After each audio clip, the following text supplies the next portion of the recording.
I think we still have a few attendees rolling in right now, but we want to be aware of everyone's time today, and we do appreciate you spending a little bit of your Thursday with us. And as always, we do appreciate the community and everyone that loves Overdrive and these products. We've spent a lot of time today with people talking about the robots, the Puzzlets handheld system, and our video games. And I think it's really one of the pleasures that I have working at Digital Dream Labs, being able to work with the community that loves these products as much as you do. So thank you for that. Getting started with the racing update today. So I think last month, this webinar was a little bit of a wide-ranging event where we talked a little bit about the robots, Puzzlets, and racing. We've tried to break that out so that we can have a more narrow focus on some of the topics and really give a deeper dive in this case on Overdrive. So before we get started today, we are using Zoom webinar, and all attendees are muted by default. Myself and Robbie, who is our director of customer experience, will be trying to answer as many questions as we can in the limited amount of time we have with you today. So we would ask that you use Zoom's question and answer feature to relay any questions that you have. We are recording this presentation, and we'll be posting that to YouTube, and I think also in the Facebook group afterward for anybody that might have any questions or weren't able to attend today. And we'll also be sending out a survey via email later today or tomorrow to just get feedback on what you liked, didn't like about the format for the webinar, or if we had any questions, if you had any questions that we weren't able to address during the presentation. So with that, let's go ahead and get started. So that's what we're here to talk about today: Overdrive and our racing games. An update on InfiniDrive, which I think is the most foremost update in everyone's mind. So the engineering team are currently beta testing the track and car clips for InfiniDrive, and we are looking forward to sharing more information, more videos and things as we're able to, and look forward to having the upgrade kits available for purchase later this year. We also do have the repair center here in Pittsburgh is up and running. We do apologize for any delays that we've may have been caused by COVID. We do take precautions with the repair center in alignment with some of the recommendations for our region. But we do understand that that has caused some issues with delays in people getting their batteries replaced or tire replacement. And we do appreciate your understanding as it comes to those things. One of the things that I think we do are looking at as far as the roadmap for Overdrive and the future of these cars, we are looking at improvements to the app, issues where customers are saying that they've lost campaigns, things like that. Our team are actively looking into fixes there, and also looking at improvements for adding additional campaigns and new characters to the app. We're also, I believe, looking at ways that we can integrate or increase support for the existing cars across platforms. And then obviously looking at later in 2021 or possibly early 2022 for the full release of InfiniDrive branded starter kits with new cars, new tracks, and potentially a new interface for those, with, I think, some discussion about how we might integrate things like augmented reality into that user experience as we move forward in the coming years. But again, just products that we really love and want to make sure that we're fully supporting, as fully supporting the existing customer base, as well as growing our customer base as we move forward more in the coming year. Excellent. And let's see here. So there were a couple of questions. There's okay. So Adam asks, does the repair center support the original Anki drive cars? And if not, are there plans to support the older cars in the future? So Adam, we actually do support the drive cars from a battery replacement standpoint. The tires as well are also able to accommodate a large amount of the drive cars. However, there are some small differences in some of the tires. So we're seeing about options to support those. But if you do send Anki drive cars in for battery replacements, etc., we are able to service those currently. Let's see here. And Jared asks, when the Ice Charger MXT and Nuke Phantom join Overdrive 2.6, will the Fast and Furious commanders be in it? So that's a really careful question, mostly because around the large portion of the challenge surrounds licensing. So the license for the previous characters and cars did not carry over with the digital asset purchase. And so what happens in this particular case is, while we may add the cars functionality over to the application, what we have to do is basically from the ground up, we have to redesign the commanders. We have to redesign, rename them essentially, and just kind of get away from the challenge of the licensing, as it is currently. So we may either relicense or completely redesign those to, fit within like the story and the lore, right, of Overdrive 2.6, and add additional commanders to kind of fill those gaps. But the current Fast and Furious commanders will most likely not be in the application just due to the licensing challenge. Yeah, thanks, Robbie. Absolutely. Yeah, and I think I can see a couple questions regarding the current Honeycomb campaign. I'm sure many of the attendees today are aware of the campaign that we had in 2020. I think Jacob, if you could perhaps provide a little bit more insight into how we're looking at the current campaign, and really the opportunities that we see there to grow our engineering team and bring new products to market faster.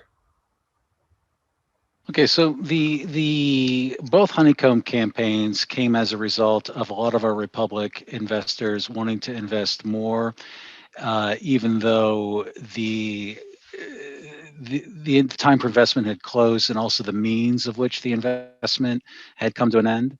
So what we did is we made it available to invest in the next best thing, which is revenue sharing, which you earn a portion of a revenue. So as a revenue increases, for example, then the portion at which you get paid back increases as well. So that started as a Reg D campaign that closed last year. Then from that, we also got feedback saying, "Hey, look, I just want to put in $100 and invest in that way." So that's what we have as the Reg CF campaign. So the Reg D campaign is to expand that. The use of funds is to expand the InfiniDrive thing. So here I have the clip that goes underneath the car. So this clip has a capacitor inside of it, and Yeah, I guess I should exit, sharing the screen. So can you see that? Okay. So you can see there, the capacitor goes inside, then this slides on top, and then this clips to the bottom of the car. And so right here, you can see the capacitor has these holes, and those holes attach right there that you can see the contacts. And then you clip that on. And then as it's on, it stays, it goes around the track, around the track, around the track, around the track. So, and it's charging then on the coils underneath the track. And that then keeps the game going on for hours.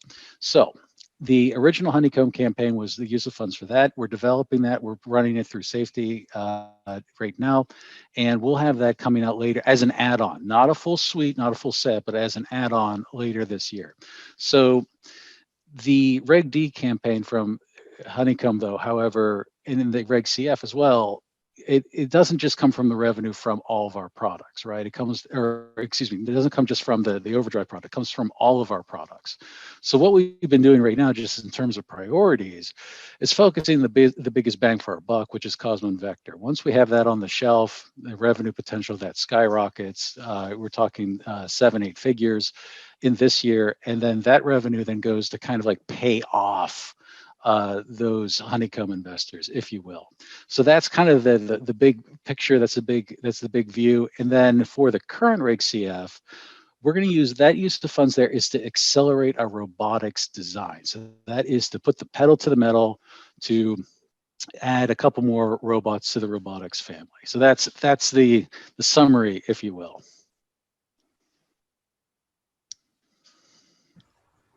Great. And I think, obviously, Jacob, you're in the repair center now. And yeah, I was running from my office to here, so that way everyone could see what's going on. And the people who've been paying attention from the beginning notice there's a lot more stuff here. Yeah, and I can see the test track there just over your shoulder. I'm sure John and the team are busy today. Yeah, we've had a lot of requests for Christmas.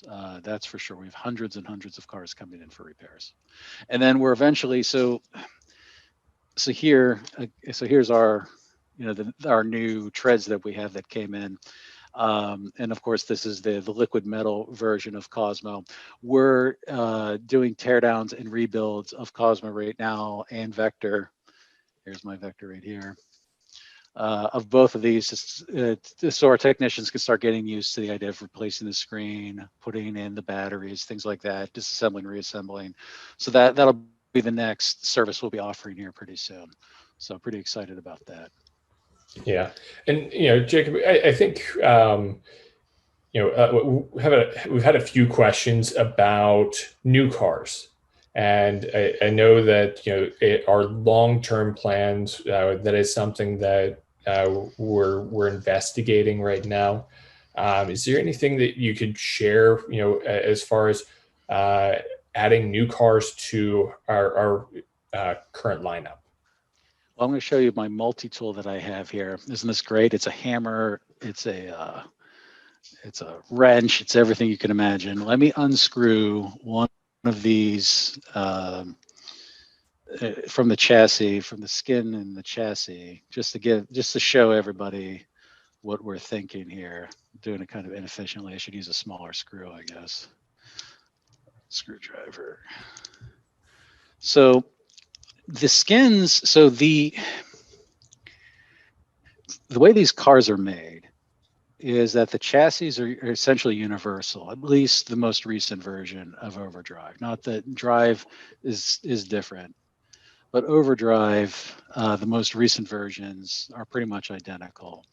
Now, we're playing with the idea, do we make molds for the chassis or not? And the reason we're wondering about that is because most of this stuff anymore is off the shelf parts. So we could assemble it probably relatively easily, right?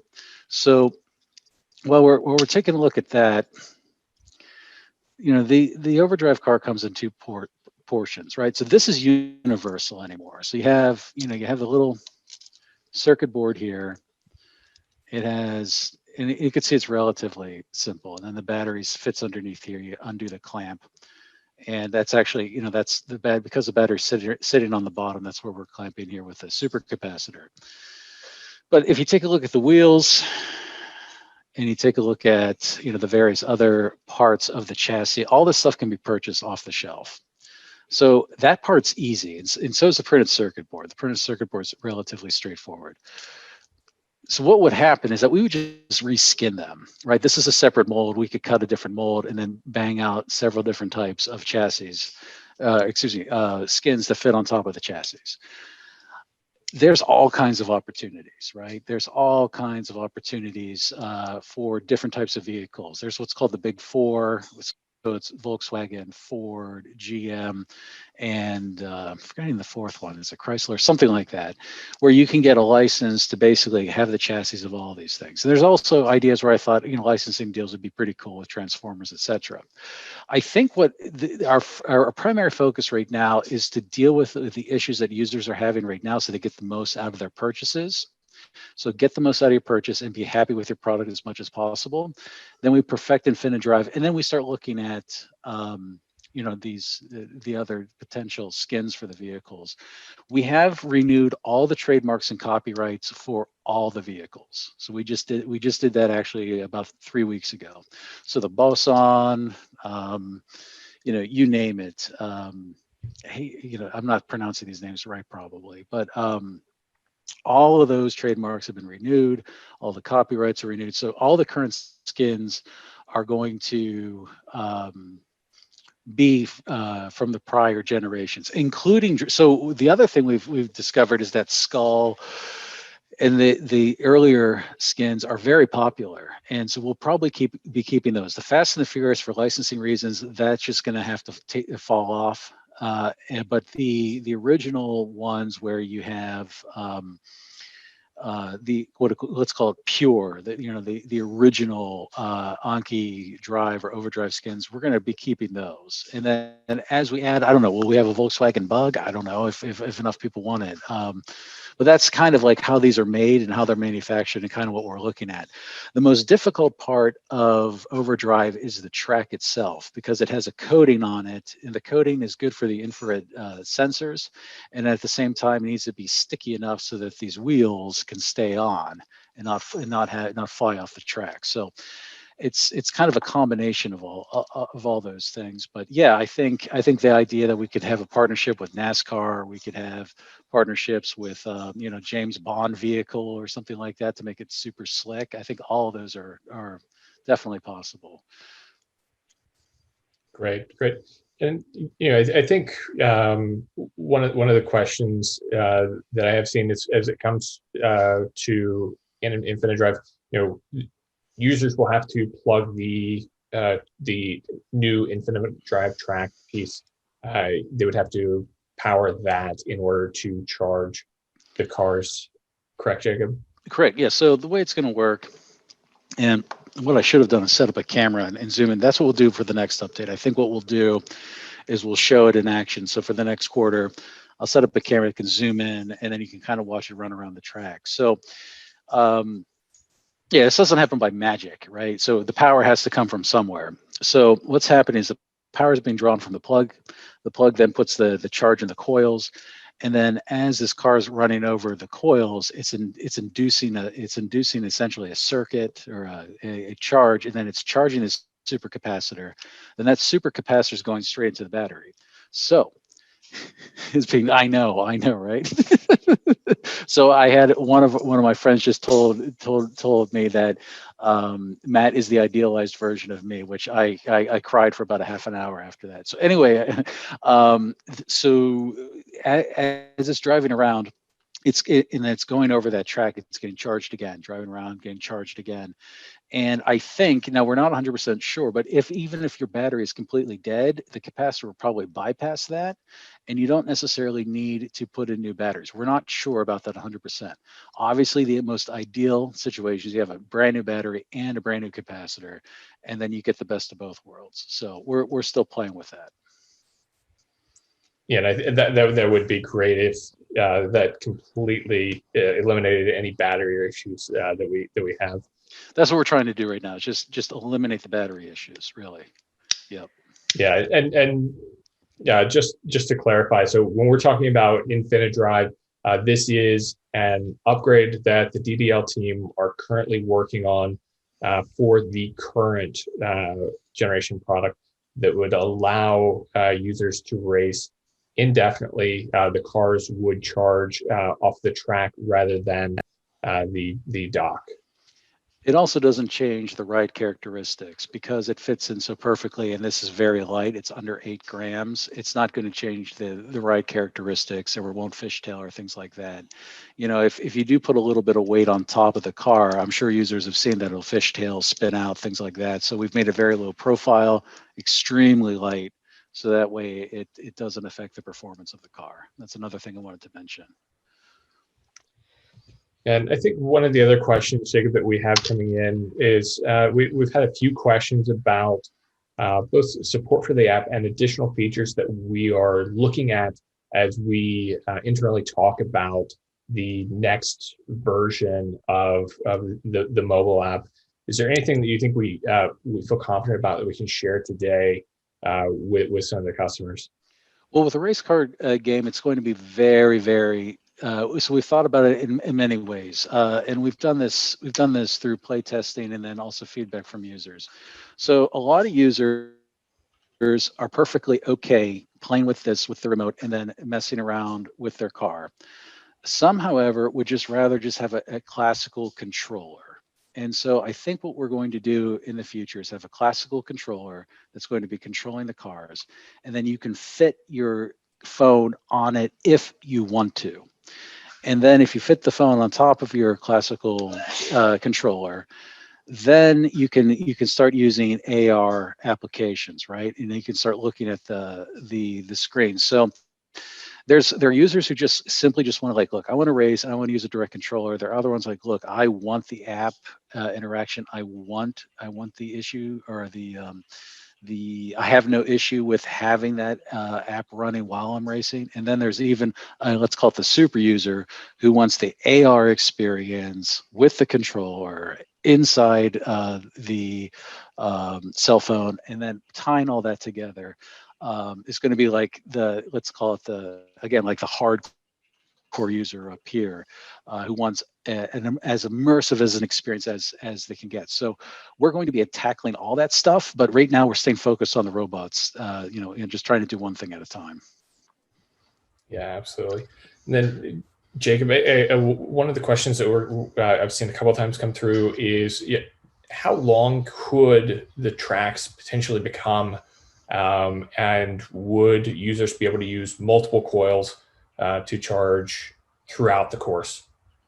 And so that's an answer that we're still trying to determine. At the moment, it appears that if you have 8 lengths of track, or let's call it 9 to round up, 9, you can put a 10th one in there, and then that's enough. So let's just say one charging track for every 10 segments, approximately. That might change depending on our test, but you'd need to have at least one. So in theory, if you had a track that had 50 pieces, you would have to have 5 charging strips in theory. But that may not be necessarily true, because it's also depending on how fast you're driving around, right? And then how long you're driving around. So you could, if you're going really fast, and you're going around like the track really quickly, you're getting charged really quickly. So there's a balancing act there. But we're thinking that, on average, it's going to be like kind of like a 1 to 10 ratio, which should be enough for most people. But for the really super, super long tracks, which we have a testing one back here, we'll have a more straightforward answer probably in the next few months. Great. And so we have a couple minutes left. Everyone, I appreciate all the questions. Please keep them coming in. I think we have had a few questions about pricing for the upgrade kits and for potentially the starter kits. I don't think that we've not been able to solidify any numbers for those yet that we can share on this call. Is that correct, Jacob? I missed the last part of that. Pricing for the InfiniDrive upgrade kits. Sorry. Yeah, we have that figured out. We should go ahead and post it. We have a good idea of what it's going to cost now. We know what it's going to cost to manufacture, and then we know what it's going to cost to supply it. So, I believe we figured that out a while ago. We should make it public. Okay. Yeah. So I'd say anyone that had questions about pricing, please check back on the website here in the coming weeks, and we should have an answer for you then. Well, I think when we post this, why don't we just put in the comment section the pricing, break it down? Because it's the reason I'm not giving you a straight answer right now is because it's in packages, right? We're breaking it out according to batteries, then breaking it out according to the charging coils, and then there's all kinds of different breakdowns of it. So. Okay, great. Again, just keep the questions coming in. I guess one of the questions I've seen a few times now, are we going to be adding any additional weapons for 2.6? So yeah, and I saw that also trucks this year. So I'll do it in reverse. So unlikely we're going to make any more trucks. They just simply don't sell. Out of the hundreds, if not thousands of cars we get here on a weekly basis, less than 10% are the trucks, and they're really hard to make and they're really expensive. But what we might do is use a chassis or two that's similar to kind of like, and then put a different skin to make it a truck. Then talking about the app, so we're going to use 2.6 as the core. I realize there's still bugs within, we're still working on it, but that's going to be the core app, and we're going to build up from that simply because it strips out a lot of the upgrades that Anki made back in the day that a lot of users didn't like. So then we were adding stuff back in that users do like, and that'll be the app, that'll be like the core going forward. Okay, great. Well, everyone, again, I want to thank you for all the questions. I think there are a few left that we're not going to be able to get to today. But again, we will be sending a survey around to everyone. If there is a question that we weren't able to get to, please feel free to let us know in the survey, and a member of our team will follow up with you. Again, thank you for spending a little bit of your Thursday with us. Hope this has been informative, and we look forward to sharing more updates with you in the future. All right, thanks, everyone. Thanks, everyone. Take care. Bye.